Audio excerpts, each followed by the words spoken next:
முள்ளிவாய்க்கால் முடிவல்ல, இனி என்ன செய்ய போகிறோம்? இந்த தொகுப்பினுடைய தொகுப்பாளர் கெடுகை சகோதரர் ஏகலைவன் அவர்களே,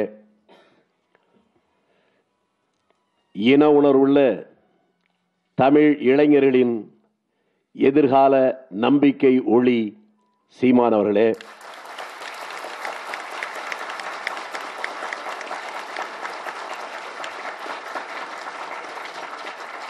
எனக்கு முன்னாலே உரையாற்றி அமர்ந்திருக்கிற பாசத்திற்குரிய சகோதரர் TSS மணி அவர்களே, பால் ஹியூமன் அவர்களே, உமர் அவர்களே, தம்பி செம்பியன் அவர்களே, இங்கே குழுமி இருக்கிற தமிழ் உறவுகளே, நதிகள் உற்பத்தியாகிற இடமும் அது ஊர்ந்து செல்கின்ற தடமும் வெவ்வேறாக இருந்தாலும்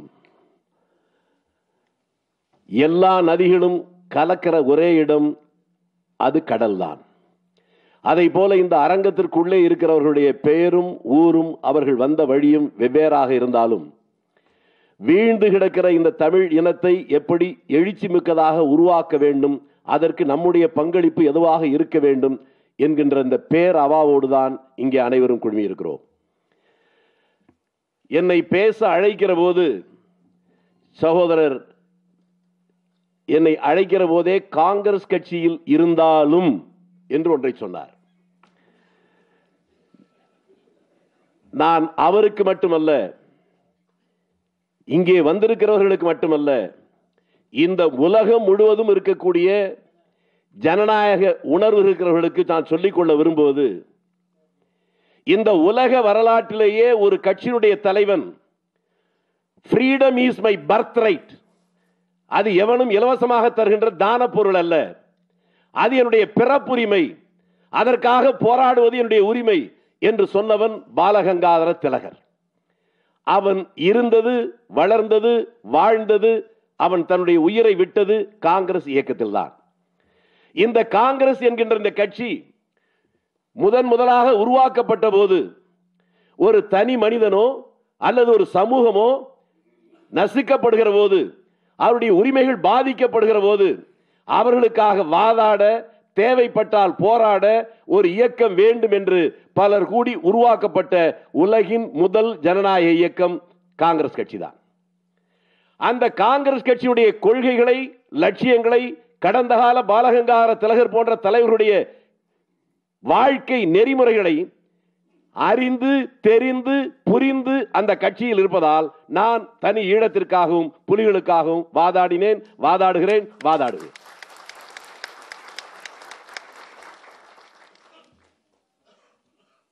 இந்த மேடையிலே பலரும் கூட தன்னிலை விளக்கமாக சிலவற்றை சொன்னார்கள்.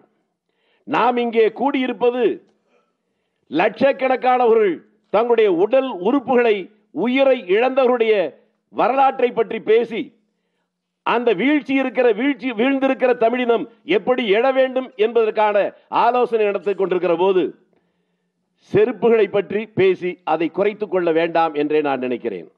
என்னால் அவருடைய பாதை அதுதான். நம்முடைய கடந்த கால வரலாறு, கட்டபொம்மனுக்கு ஒரு எட்டப்பன், நம்முடைய இலக்கியத்திலே சீவக சிந்தாமணியிலே குடிலன், இப்படியெல்லாம் அப்போதும் இருந்தார்கள், இப்போதும் இருக்கிறார்கள், எப்போதும் இருப்பார்கள் தான். அவர்களை பற்றி மட்டுமே நாம் சிந்தித்துக் கொண்டிருந்தால் நம்முடைய எதிர்காலம், நம்முடைய இலக்கு, நம்முடைய லட்சியம் அதை அடைவதற்கு அதுவே தடையாக போய்விடும். ஆகவே அவர்களை பற்றி விட்டுவிட்டு நாம் எதை செய்ய வேண்டும் என்று மட்டுமே நாம் போகலாம்.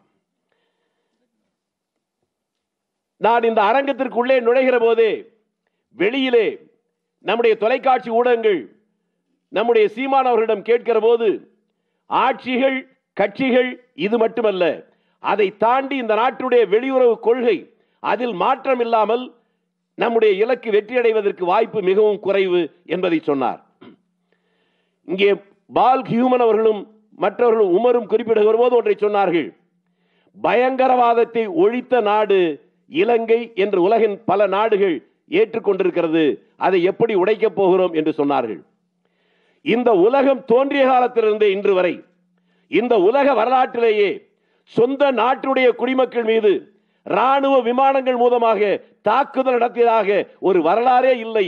அந்த இல்லாத ஒரு வரலாற்றை உருவாக்கியது இலங்கை அரசுதான்.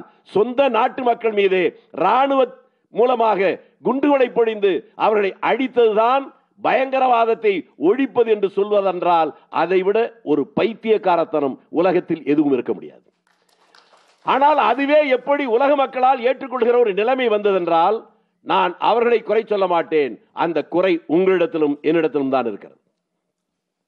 நான் கேட்கிறேன், இவ்வளவு வேதனைப்படுகிறோம், கோபப்படுகிறோம், ஆத்திரப்படுகிறோம், எல்லாம் சரி. எங்கோ லண்டனிலே ஒரு நிகழ்ச்சி என்றால் ஒரு எதிர்ப்பை காட்டுகிற போது அங்கே இருக்கக்கூடிய சில லட்சம் தமிழர்கள் கூட அவர்கள் பெரும்பகுதி அந்த கொட்டுகின்ற பணியிலே ஒன்றாக திரண்டி போராடுகிற போது இந்த தமிழகத்தில் இருக்கக்கூடிய 7.5 கோடி தமிழ் மக்கள் எப்போதாவது உலக வரலாற்றிலே இல்லாத இவ்வளவு கோர படுகொலை நடக்கிற போது அந்த கொலையை எதிர்த்து ஒரு போராட்டம், ஒரு ஆர்ப்பாட்டம், ஒரு ஊர்வலம் என்கிற போது ஒரே 1% பேர் ஒன்றாக திரண்ட வரலாறு இருக்கிறதா? 1% என்றாலே 7.5 லட்சம் என்றைக்காவது இருக்கிறதா? சினிமா நடிகருடைய அந்த படம் வருகிற போது அந்த படத்தினுடைய கட் அவுட்டுக்கு பாலபிஷேகம் செய்வதற்காக மேலே ஏறி வழுக்கி விழுந்து தன்னுடைய உயிரை மாய்த்துக் கொண்ட தாய் தமிழ் உறவுகள் ஏராளம். ஆனால் நம்முடைய உறவுகள் இலங்கையிலே லட்சக்கணக்கான பேர்கள் தங்களுடைய சொந்த உயிரை விட்டு உடைமைகளை விட்டு அழிந்து கொண்டிருந்த போது கூட அதை எதிர்த்து ஒரு ஆர்ப்பாட்டம், ஒரு ஊர்வலம் நடத்துவதற்கு 1% பேர் கூட நாம் திரளவில்லை என்றால், நாமே திரளவில்லை என்றால் உலகத்தில் இருக்கிற மற்றவர்கள் எப்படி அவர்கள் ஆதரிப்பார்கள் என்பதை நாம் உணர்ந்து கொள்ள வேண்டும். நண்பர்களே, இது வெறும் கட்சி அரசியல் அல்ல. அந்த கட்சி மோசம், இந்த கட்சி மோசம், நான் தான் பெரியவன் என்றெல்லாம் சொல்லிக் கொள்வதிலே எந்த பயனும் இல்லை. கடந்த கால இந்திய நாட்டுடைய வெளியுறவு கொள்கை எப்படி இருந்தது, இப்போது எப்படி இருக்கிறது என்று நாம் அதை புரிந்து கொண்டாலே எதிர்காலத்தில் எப்படி இருக்க வேண்டும், அதற்கு நாம் என்ன செய்ய வேண்டும் அதுவும் புரியும். ஒரு தனி மனிதனோ ஒரு இனமோ அல்லது ஒரு நாடோ தன்னுடைய கடந்த கால வரலாற்றுகளை புரிந்து கொள்ளாவிட்டால் எதிர்காலத்துடைய வழியை பற்றி அவன் நிர்ணயிக்க முடியாது, அதில் பயணம் போக முடியாது. அந்த கடந்த கால சோக வரலாற்றை மீண்டும் மீண்டும் நினைவுபடுத்துகின்ற ஒரு அற்புதமான படைப்பு தான் இந்த முள்ளிவாய்க்கால் முடிவல்ல. அந்த தலைப்பே இது முடிவு அல்ல. வீழ்ச்சி வந்துவிட்டதே என்றால் அதில் ஒரு சாதாரண புதுக்கவிஞன் சொன்னான், வீழ்வதெல்லாம் வீழ்ச்சியாகுமோ, வீழ்ச்சிதான் எழுவதற்கான முதல் படி என்றான். மிக சாதாரண பாமருடைய பார்வை என்றால் பயனில்லாதது, அழிந்து போனது என்று எதுவுமே இல்லை. நாம் பயன்படுத்துகின்ற எல்லா பொருளும் பயன்படுத்தியதற்கு பின்னாலே வீசி எறிகிறோம், அது மக்கி போய் குப்பையாகிறது. அந்த குப்பை தான் புதிய செடி உருவாவதற்கு அது எருவாக, உரமாக பயன்படுகிறது. எந்த ஒரு இனமும் அழிந்து விட்டது என்பதற்காக அது முடிந்து விட்டது என்பதல்ல, அந்த முடிவிலிருந்து தான் துவக்கமே வரும். வீழ்வதெல்லாம் வீழ்ச்சி அல்ல என்று நான் சொன்னேனே, அதை போல இன்றைக்கு இலங்கையில் இருக்கக்கூடிய இந்த தமிழ் இனம், அங்கே இருக்கிற ஈழத்தில் இருக்கிறவர்கள் லட்சக்கணக்கான பேர்கள் அழிந்தாலும் அது முடிவல்ல. இந்த சோக வரலாறு இதுதான் எதிர்காலத்தில் இந்த இனத்தை உலகத்திலேயே ஒரு உன்னதமான இயக்கமாக உருவாவதற்கு அது காரணமாக அமையும்.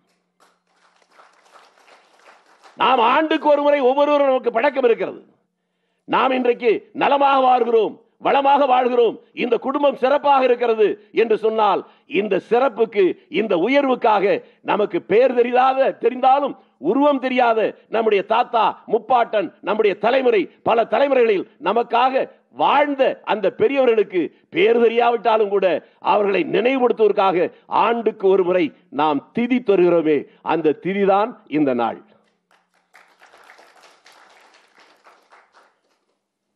நண்பர்களே, மத்திய அரசும் எப்போதும் தமிழர்களுக்கு எதிராக இருந்தது என்று யாராவது சொன்னால் அவர்கள் கடந்த கால வரலாற்றை தெரிந்து கொள்ளாதவர்கள் என்றே நான் சொல்லுவேன். இந்திய நாடு சுதந்திரம் அடைந்தவுடன் இந்த நாட்டுடைய முதல் பிரதமராக இருந்தவர் நேருகிறார். நம்முடைய சுதந்திரத்துக்கு பின்னாலேதான் இலங்கைக்கு சுதந்திரம் வருகிறது.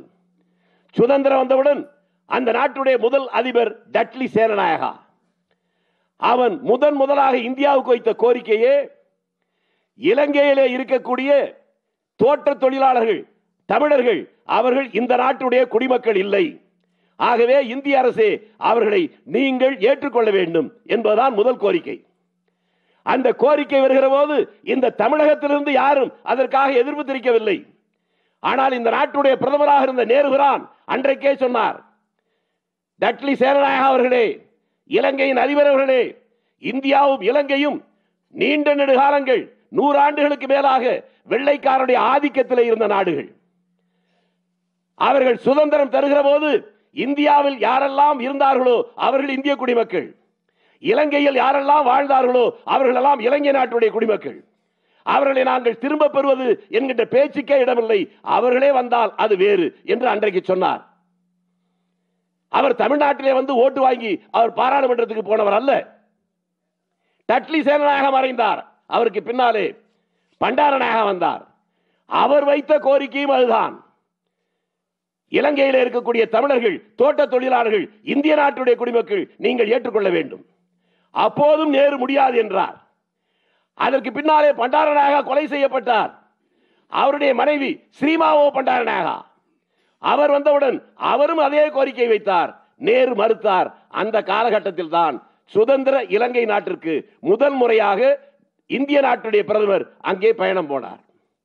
பயணம் போகிற போது அவரிடத்திலே இன்றைக்கு பேசப்பட்டது. அவர் தன்னுடைய கொள்கையிலே உறுதியாக இருந்தார்.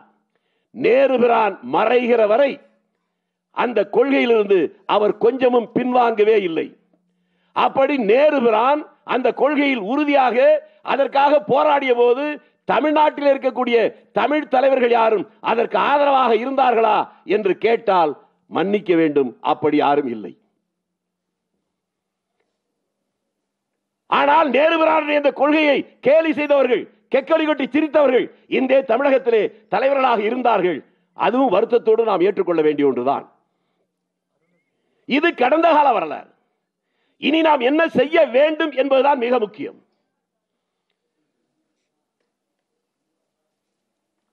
இந்த நாட்டுடைய வெளியுறவு கொள்கை, அதில் ஒரு மாற்றத்தை உருவாக்க வேண்டுமானால் எப்படி உருவாக்குவது? நம்மிடத்தில் இருக்கிற மிகப்பெரிய பிரச்சனையே அந்த நண்டு கதை தான். நண்டுகளை மட்டும் மூட வேண்டிய அவசியமே இல்லை, எல்லாவற்றையும் வெளிப்படையாக திறந்து வைக்கலாம். ஒரு நண்டு மேலே ஏறினால் இன்னொரு நண்டு இழுத்து விடும், கவலையே வேண்டாம். தமிழன் என்ற ஒரு இனம் உண்டு, தனியே அவருக்கு ஒரு குணம் உண்டு என்று எவன் சொன்னானோ தெரியாது. அதில் ஒரு உண்மை இருக்கிறது, இவனுடைய குணம் அவனும் உருப்படுவதில்லை, உருப்படுவதற்கு எவனாவது முன்னேறினால் அவனை விடுவதும் இல்லை. இவ்வளவு பெரிய பேரழிவுக்கு பின்னால் 6 ஆண்டுகளுக்கு பின்னால் மிகப்பெரிய கோடீஸ்வரர்கள், பிற சக்தி படைத்த பல பேர்கள், அவர்கள் கூட செய்ய முடியாத, செய்யக்கூடாத, அவர்களால் இயலாத அந்த ஒரு காரியத்தை மிக சாதாரண ஒரு எளிமையான பொருளாதார பின்புலம் இல்லாத, இன்னும் சொல்ல போனால் உடல் பலம் கூட இல்லாத, ஆனால் உள்ளத்தில் மட்டும் அபரிமிதமான உறுதியோடு இருக்கக்கூடிய இந்த ஏகலைவன் இந்த அற்புதமான படைப்பை உருவாக்கி இருக்கிறார் என்றால் முடிந்தால் பாராட்டு, இல்லை என்றால் மூடிக்கொண்டு போய் படுத்து தூங்கு.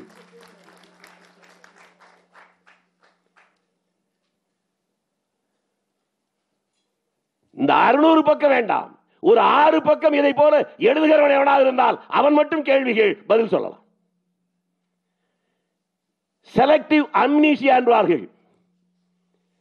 அப்போதைக்கு தேவைப்படுகிற போது நினைவு வரும், மற்ற நேரத்தில் வராது. இப்படிதான் தேர்தல் முடிந்திருக்கிறது, எண்ணிக்கை கூட இன்னும் வரவில்லை. இந்த தேர்தல் துவங்குகிற போது ஒரு மிகப்பெரிய மாவீரன் ஒரு தலைவரிடம் ஒருவன் கேட்கிறான், இந்த தேர்தலில் ஈழ பிரச்சனை உண்டா என்று. நடப்பது தமிழ்நாட்டுடைய தேர்தல், ஈழ பிரச்சனைக்கு வேலை இல்லை.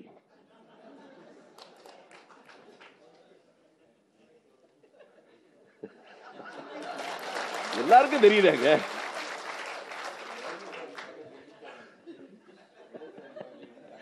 ஆக ஓட்டுதான் அவருடைய நோக்கம். ஆனா இந்த தேர்தல் கூட நான் தேர்தல் நிற்பதற்கு வாய்ப்பே கிடைக்காமல் போனதற்கு இந்த ஆதரவு நிலைதான் காரணம்.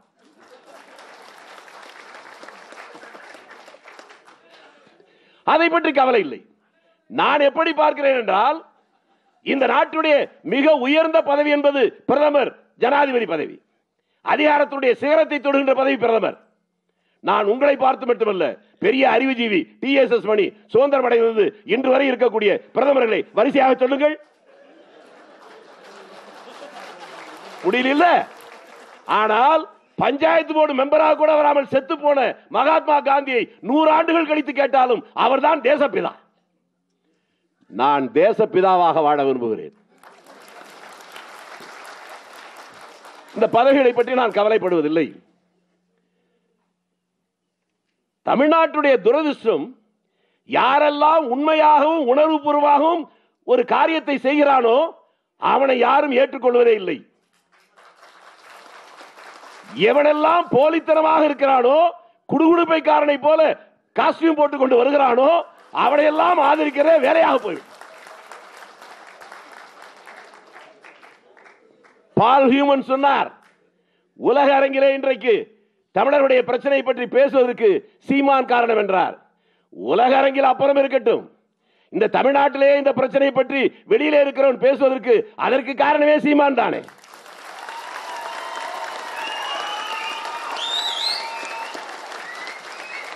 அதற்கு நான் போலித்தனமாக இல்லை, உண்மையிலேயே நான் நன்றி சொல்வதென்றால் திராவிட முன்னேற்ற கழக தலைவருக்கு தான் நன்றி சொல்வேன். காரணம், அவர் மட்டும் இவரை வேலூர் சிறையிலே அடைக்காமல் இருந்திருந்தால் அந்த சிறையிலே இருக்கக்கூடிய 7 பேருடைய துன்பங்களை, துயரங்களை, அவருடைய நியாயங்களை வெளி உலகத்திலே ஒரு விவாதமாக வருவதற்கு வாய்ப்பு வந்திருக்குமா? அதே சிறையிலே குடுகுடுப்பை காரணம் இருந்தார் அல்லவா? தன்னை பார்க்க வருகிற எவரையாவது அந்த 7 பேரை பார்ப்பதற்கு அனுமதியாவது அளித்தது உண்டா? இப்படிப்பட்ட பிறவி நடிகன் தமிழ்நாட்டு அரசியலிலே, திரைப்படத்திலே நடிக்கிறவர்கள் பல பேர்கள் அரசியலுக்கு வந்து அவர்கள் தலைவராக ஆகியிருக்கிறார்கள். திரையுலகத்துக்கே போகாமல் பிறவி நடிகனாக ஒருவன் தலைவனாக வந்தது இந்த ஒரே ஆள் தான். அந்த காலத்தில் ஸ்ரீதர் பண்ண தப்பு, காதலிக்க நேரங்களை படம் வருகிற போது அதை போலவே ரவிச்சந்திரனை போலவே பேண்டையும் சட்டையும் மாட்டிக்கொண்டு எனக்கு ஒரு வாய்ப்பு தருங்கள் என்று கேட்டபோது தந்திருந்தால் அரசியல் இப்படி கேவலப்பட்டிருக்காது. தமிழ் திரையுலகம் பல ஆஸ்கார் பரிசுகளை பெற்றிருக்கும். அதற்கு பின்னாலே இருந்து கொண்டு இப்படி அவர்களால் யாரும் நினைத்து பார்க்க முடியாத ஒரு அற்புதமான காரியத்தை செய்கிற இந்த காரியத்தை செய்கிற போது அதை கேவலப்படுத்துகின்ற வகையிலே செய்திகள் வெளியிடுவது, இதெல்லாம் நடந்து கொண்டிருக்கிறது. நான் உங்களுக்கு நீண்ட நேரம் பேசுவ விரும்பாவிட்டால் ஒரு முக்கியமான செய்தியை மட்டும் சொல்ல விரும்புகிறேன். நமக்கு இன்னொரு முக்கியமான குணம் இருக்கிறது. எதுவெல்லாம் முக்கிய செய்தியோ அதை நாம் அலட்சியப்படுத்துவதும், குட்டி பத்மணி குமாரி பத்மணி ஆகிவிட்டால் என்று 8 கால செய்தி போட்டால் அதை எடுத்து படித்து 10 பேருக்கு சொல்லுவதும், இப்படிப்பட்ட ஒரு குணம் இருக்கிறது. நண்பர்களே, இந்த பிரச்சனை இந்த அளவுக்கு மோசமாக போனதுக்கு என்ன காரணம்? பல பேர்கள் நினைக்கிறார்கள், நான் ராஜீவ்காந்தியுடைய கொலை வழக்கை பற்றி நான் சொல்லுகிற போது நான் ஏதோ என்னுடைய சுய விருப்பத்திற்காக வேறு காரணத்திற்காக அதை சொல்லி இருப்போனோ என்று ஆரம்பத்திலே சொன்னார்கள். ஆனால் எனக்கு எந்த செய்திகள் தெரியுமோ அந்த செய்திகளைத்தான் அதில் சொன்னேன். அந்த புத்தகத்தில் கூட நான் துவக்கத்திலே எழுதிய 4 வரிகளே, குற்றம் சாட்டியவர்களும் குற்றம் சாட்டப்பட்டவர்களும் அரசியலில் கைகோர்த்து பதவி சுகத்தை பெற எந்த ஒரு குற்றமும் செய்யாத ஒரு இனமும் ஒரு தலைமையும் அழிந்து போன சோக வரலாறு, அதை பார்ப்போம் என்றுதான் துவக்கியிருப்பேன். நான் இன்றைக்கு ஒன்றை சொல்ல விரும்புகிறேன். 4-5 மாதங்களுக்கு முன்பாக இது சம்பந்தமாக ஒரு முக்கியமான ஒரு செய்தி நான் பலமுறை பேசிவிட்டேன். அதை ஏன் யாரும் பேசுவதில்லை எனக்கு தெரியவில்லை. அது என்னவென்றால், ஒரு தொலைக்காட்சியிலே ஒரு பேட்டி வந்தது. அந்த பேட்டியில் என்னையும் ராஜீவ் கொலை வழக்கை விசாரித்த ரகோத்தமனும் அந்த கொலை வழக்கில் தமிழ்நாடு காவல்துறையை சேர்ந்து டெப்டேஷனாக அதிலே பணியாற்றிய மோகன்ராஜும் 3 பேரை வைத்து அந்த பேட்டி எடுத்தார்கள். அந்த பேட்டியின் துவக்கத்தில் நான் சொன்னேன், இந்த விசாரணை மொத்தமுமே தவறு. குற்றவாளிகள் யார் என்று அந்த விசாரணை தொடங்குவதற்கு பதில் இன்னார்தான் குற்றவாளி என்பதை நிரூபிப்பதற்கு ஏதாவது வழி இருக்கிறதா என்றே இந்த விசாரணை போனது. அதை விசாரிக்கப்பட்ட விதமும் தவறு. எல்லோரையும் அடித்து உதைத்து அவரிடத்திலே கையெழுத்து வாங்கி அதையே ஆவணப்படுத்தி தடா கோர்ட்டிலே அவர்களுக்கு தண்டனை தரப்பட்டது என்று நான் சொன்னேன். அந்த பேட்டி எடுத்தவர் ரகோத்தமனிடம் கேட்டார், ஐயா, வேலுசாமி அவர்கள் சொல்லுகிறார்கள் எல்லோரிடம் அடித்து உதைத்துதான் நீங்கள் கையெழுத்து வாங்கினீர்களாமே என்று. உடனே அவர் சொன்னார், அது தவறு. நாங்கள் யாரையும் அடிக்கவே இல்லை, அவர்களே மனமு வந்து எழுதி கொடுத்த அந்த வாக்குமூலத்தை மட்டுமே நாங்கள் பெற்றுக்கொண்டோம் என்று அவர் சொன்னார். இல்லை, அதற்கான ஆதாரம் வேண்டுமானால் சொல்லட்டுமா என்று நான் கேட்டேன். சொல்லுங்கள் என்றார்கள். பெங்களூரில் இருக்கிறார் ரங்கநாத், அவர் இன்றைக்கு உயிரோடு இருக்கிறார். கால் இன்றைக்கும் சரியாக நடக்க முடியவில்லை. 5-6 இடங்களிலே எலும்பு முறிவு ஏற்பட்டு அவர் நடந்து கொண்டிருக்கிறார். அவர் சிறையிலே 7 ஆண்டு காலங்கள் இருப்பதற்கு தடா கோர்ட்டிலே நீங்கள் தந்த ஆவணம் என்ன? அவருடைய மனைவி எழுதி கொடுத்த 5 பக்க கடிதங்கள். சரியா என்று கேட்டேன். ஆமாம் என்றார். இப்போது நான் சொல்லுகிறேன், அந்த 5 பக்க கடிதம் அவருடைய மனைவி தமிழிலே எழுதி தந்த அந்த கடிதத்தை தான் நீங்கள் தடா கோர்ட்டிலே தந்து அவருக்கு தண்டனை தந்தீர்கள். இன்று வரை அந்த பெண்ணுக்கு தமிழிலே ஒரு எழுத்து கூட எழுத தெரியாது. பால் ஹீமன் எப்படி தமிழிலே பேசுகிறார், எனக்கு எழுத தெரியாது படிக்க தெரியாது என்று சொல்வதை போல இவர் தமிழர், ஆனால் அந்த பெண் கன்னடத்து பெண். எழுத படிக்கவே தெரியாத அந்த பெண் எப்படி 5 பக்கம் எழுதி தந்திருப்பார்? இது ஒன்று போதாதா என்று நான் சொன்னேன். உடனே அந்த பேட்டி எடுத்தவர் மோகன்ராஜ் என்கின்ற அந்த இன்ஸ்பெக்டரை அவரிடம் கேட்டார், ஐயா நீங்கள் தானே டெபுடேஷனுக்காக போனீர்கள், தமிழ்நாடு போலீஸ் தானே நீங்கள், அந்த விசாரணை குழுவுக்கு உங்களை அனுப்பினார்களே, இந்த இருவர்கள் சொல்வதில் எது யார் சொல்வது உண்மை என்று கேட்டபோது அந்த மோகன்ராஜ் சொன்னார், வேலுசாமி அண்ணன் சொல்றதுதான் உண்மை, நான் தமிழ்நாடு போலீஸ், எனக்கு சிபிஐல என்ன வேலை, எனக்கு ஒரு வேலையும் கிடையாது, யாருன்னே தெரியாது, கொண்டு வந்து விடுவாங்க, ஆளை மூஞ்சியை பார்க்க மாட்டான், எதுவும் கேட்க மாட்டான், அடிச்சு அவனுக்கு கைய காலை உடைச்சு மூர்ச்சை ஆகிறவர்கள் அடிப்போம், தூக்கி போட்டு போயிட்டே இருப்போம், அடிப்பது ஒன்றை தவிர எங்களுக்கு எந்த வேலையும் கிடையாது. உடனே நான் சொன்னேன், இப்போது புரியுதா எவ்வளவு பெரிய மோசடி நீங்க பண்ணிருக்கீங்க என்று நான் சொன்னவுடன் அந்த ஆத்திரத்தில் கோபத்தில் அந்த ரகோத்தமன் ஒன்றை சொன்னார், நீ பெரிய யோக்கிய மாதிரி சொல்றிய, நீதான சாந்தனை போட்டு தள்ளவன்.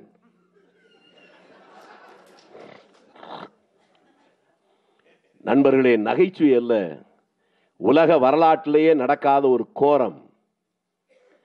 அந்த ரகோத்தமனும் சிபிஐ அதிகாரிகளும் அந்த விசாரணையை தொடங்கி திருச்சி பக்கம் வருகிற போது அங்கே ஒரு பெயரை கேள்விப்படுகிறார்கள். அது சாந்தன் என்கின்ற ஒரு பெயர். அந்த விசாரணை குழு புதுக்கோட்டைக்கு போகிறது. அங்கேயும் அந்த சாந்தன் என்கின்ற பெயர் மீண்டு வருகிறது. அதற்கு பக்கத்தில் இருக்கிற கிராமத்திலே ஒருவன் இருக்கிறான், இதில் மிகுந்த ஈடுபாடு உள்ளவன் என்று சொல்லுகிறார்கள். அவனை வீட்டிலே போய் பிடிக்கிறார்கள். அவனுடைய பெயர் இரும்பொறை என்று பெயர். அவன் வீட்டிலே தேடுகிற போது பல கடிதங்கள் கிடைக்கிறது. அந்த கடிதங்கள் பல கடிதங்கள் சாந்தன் எழுதிய கடிதங்கள். உடனே இவனுக்கு சாந்தன் தெரிகிறது என்பதற்காக எங்கே அவன், யார் அவன் என்று அடிக்கிறார்கள், உதைக்கிறார்கள். எனக்கு தெரியாது என்கிறான். இத்தனை கடிதம் இருக்கிறது, அவனை நீ பார்த்திருக்கிறாயா இல்லையா என்கிற போது அவன் சொல்லுகிறான், கடிதங்கள் மட்டும்தான் எழுதியிருக்கிறார்கள், 2 முறை தொலைபேசியில் இடம் பேசியிருக்கிறார், ஆனால் நேரில் நான் பார்த்ததே இல்லை அவன் சொல்லுகிறான். இவர்கள் நம்பாமல் அடி உதையில் இறங்கிக் கொண்டிருக்கிறார்கள். செய்தியாளர்களிடம் லேசாக கசிய விடுகிறார்கள். கொலைகாளியை சிபிஐ நெருங்கிவிட்டது, அவன் பெயர் சாந்தனாம் என்று கிசுகிசு பாணியிலே பத்திரிகையிலே செய்தி வந்து விடுகிறது. கடைசியில் தான் தெரிகிறது அந்த சாந்தன் யார் என்று அந்த இரும்பொறைக்கே தெரியவில்லை என்பதை. இப்படி ஒரு முற்றுச்சந்திலே இவர்கள் நிற்கிற போது ஒரு செய்தி திருச்சி விமான நிலையத்திலிருந்து IS காவல்துறையினரார் ரகோத்தமனுக்கு வருகிறது.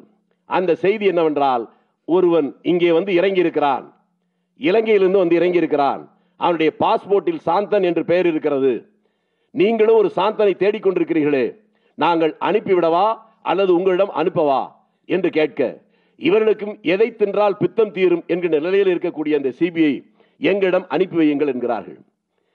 அந்த சாந்தன் வருகிறான். வந்தவுடன் கேட்கிறார்கள், நீ எங்கிருந்து வருகிறாய்? இலங்கையிலிருந்து வருகிறேன்.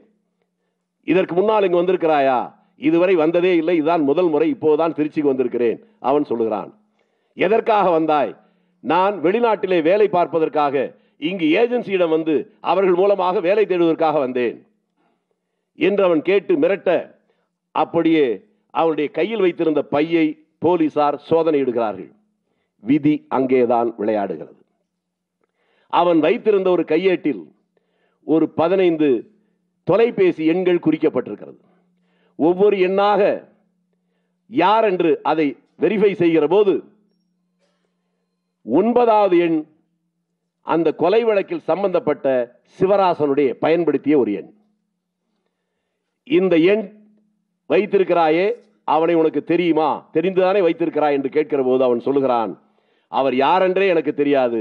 எங்கள் ஊரில் பக்கத்து தெருவில் இருக்கக்கூடிய என்னுடைய உறவினர் ஒருவர், என்னோடு கல்லூரியில் படித்த ஒருவன் அங்கு இருக்கிறான், உனக்கு ஏதாவது உதவி என்றால் அவனுடைய நம்பர் தருகிறேன், அவனிடம் பேசினால் உதவி செய்வான் என்று சொன்னார். அதற்காக தந்தார், அதை நான் வைத்திருக்கிறேன் என்று சொன்னான்.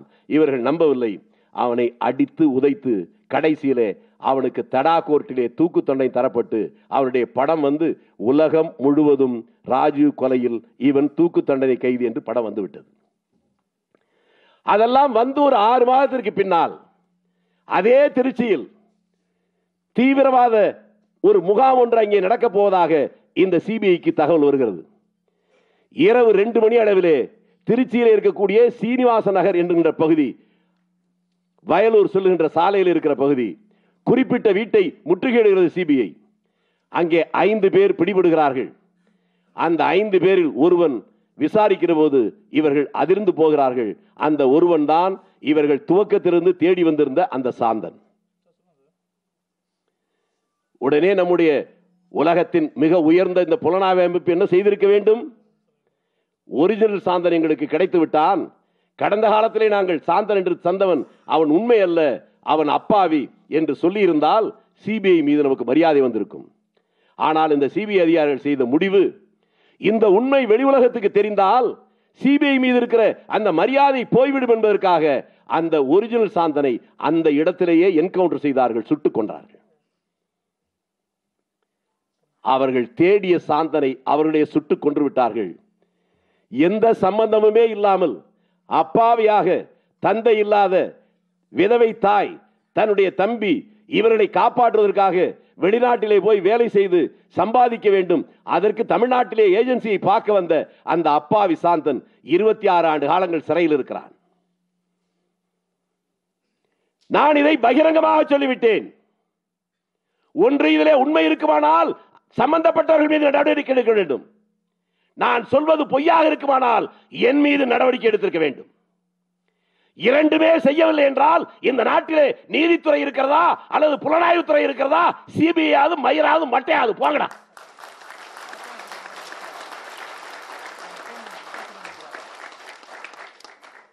நம் கண்ணெதிரே இவ்வளவு மோசமான ஒரு நிலைமை நடந்திருக்கிற போது செருப்பெறிவதற்காக சில பேர்களை தயார் செய்கின்ற இந்த மோசடி பேர்வழிகள், இதற்காக எவனாவது குரல் கொடுத்ததுண்டா? இன்றைக்கு அந்த சாந்தனை பற்றியோ முருகனை பற்றியோ பேரழிவாளனை பற்றியோ அல்லது ராபர்ட் பயாஸை பற்றியோ வெளியிலே ஒரு விவாதம் வந்தது, அவர்களை பற்றி மக்கள் விவாதிக்கிறார் என்றால் இங்கே அமர்ந்திருக்கிற சீமானை தவிர வேறு எவனுக்கு அந்த உரிமை?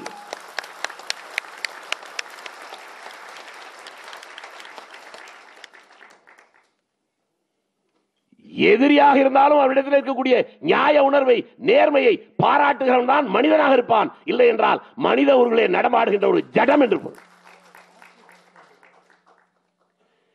இப்படிப்பட்ட செய்திகள் எல்லாம் மீண்டும் வருகிற போதுதான் முள்ளிவாய்க்கால் முடிவல்ல, முடிவின் தொடக்கம் என்று நான் சொல்கிறேன்.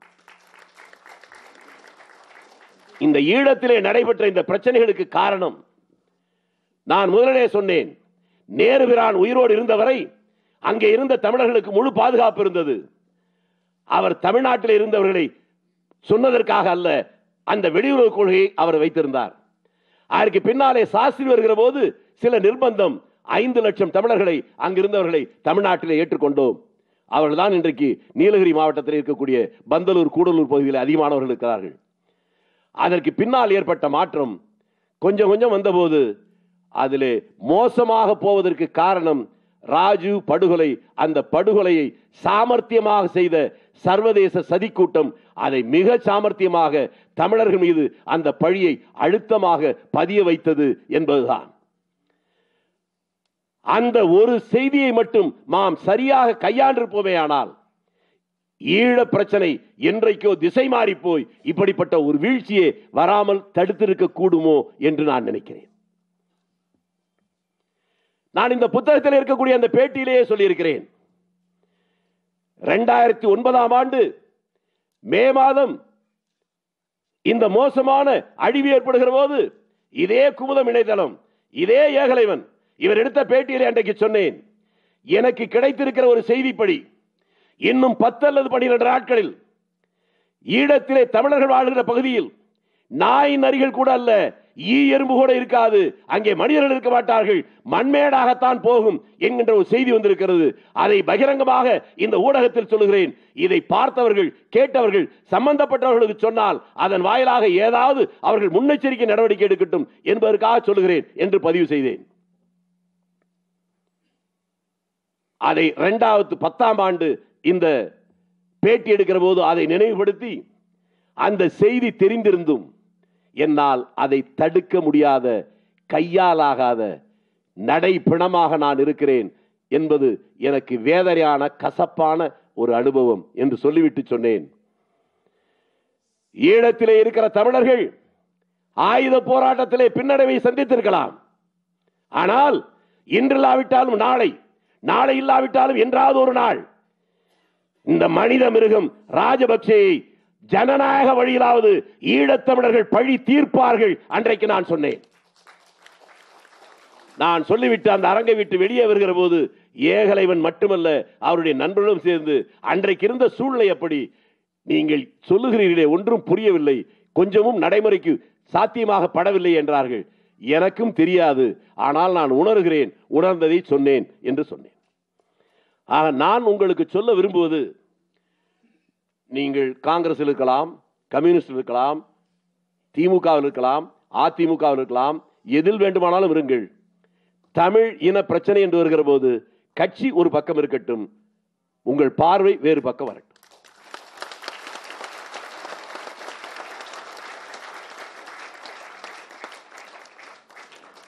கரும்பு கட்டோட இருந்தாதான் எறும்பு சுத்தி சுத்தி வரும்பாங்க.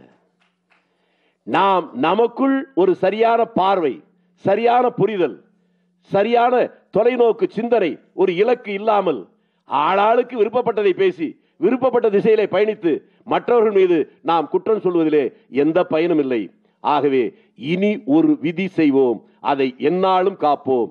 நமக்குள் அரசியல் அல்லது வேறு பொருளாதார பிரச்சனைகளில் கருத்து வேறுபாடுகள் எது வேண்டுமானாலும் இருக்கட்டும், ஆனால் இன பிரச்சனை என்கின்ற வரும்போது அந்த இன பிரச்சனை வருகிற நேரத்திலே இளையவர் இன்றைக்கு இருக்கக்கூடிய அரசியல் தலைவர்களிலேயே கடைநிலையிலே எப்படி ஈழத்திலே ஒரு போராளிகள் குழுக்கள் வருகிற போது அந்த குழுக்களிலேயே மிக இளைஞன் என்பதாலேயே, வயதில் குறைந்தவன் என்பதாலேயே எல்லோரும் தம்பி தம்பி என்று அழைத்த அந்த பிரபாகரன் தான் ஒரு மிகப்பெரிய வரலாற்றை உருவாக்கினார். அதை போல இந்த தமிழகத்திலும் வயதில் இளைஞராக இருக்கக்கூடிய இவருக்கு பின்னாலே போனால் தமிழினத்திற்கு உய்வு உண்டு என்பது மட்டும்தான் என்னுடைய கருத்து என்று சொல்லி விடைபெறுகிறேன். வணக்கம்.